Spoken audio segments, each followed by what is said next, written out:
গদ্দার গদ্দার চোট চোট চোটটা শিশির বাবুর ছেলেটা, চোট চোট চোটটা শিশির বাবুর ছেলেটা।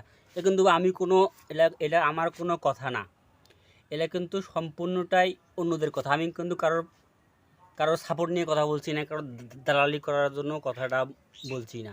এটা যেটা হচ্ছে বর্তমান, যে শুভেন্দু অধিকারীকে বলছে গদ্দার গদ্দার, চোর চোর চোরটা শিশিরবাবুর ছেলেটা, ইত্যাদি ইত্যাদি। এখন সব দোষ এখন শুভেন্দুর দেখছি। সকাল বিকাল শুভেন্দুরকে গালাগালি, সকালে অভিষেক বন্দ্যোপাধ্যায়কে গালাগালি শুভেন্দু অধিকারী, কুণাল ঘোষ শুভেন্দু অধিকারীকে গালাগালি, গদ্দার, বেঈমান, মির্জাফর, এটিএম সব বলছে একজনকে। এর অপরাধটা কি? এর অপরাধটা কি?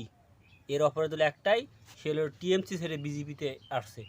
আর সব দোষ যত ওই যে সন্দেশখালী ইস্যু, সেজন্য চোর চোর চোরটা শিশির বাবুর ছেলে এটা, ইত্যাদি। তারপরে গদ্দার, ভোট চোর, লোডশেডিং, এত সে নাকি মানে ইত্যাদি নেশা করে ইত্যাদি, এই কথাগুলো যে বলা হচ্ছে সব বর্তমান এখন যত দোষ নন্দঘোষ, সব শুভেন্দুর অধিকারীর দোষ।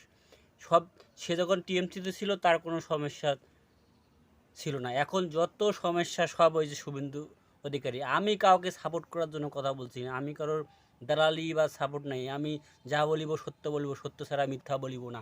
বর্তমান রাজনীতিতে এমন হয়ে গেছে, শুভেন্দু অধিকারীও তার সাপোর্ট শেষে ইচ্ছা মতন নিছে। এখন তো সে সুযোগ পাইছে, সে সিবিআই ইডির ভয়তে এখন বর্তমান বিজেপিতে জয়েন দিছে, কারণ বিজেপিতে গেলে 7 খুন মাপ। সেজন্য এখন বলছে গদ্দার গদ্দার গদ্দার গদ্দার, যে যে যা ইচ্ছা মতন গদ্দার, চোর চোর চোরটা শিশিরবাবু ছেলেটা, বিভিন্ন বর্তমান টাইটেল হয়ে গেছে।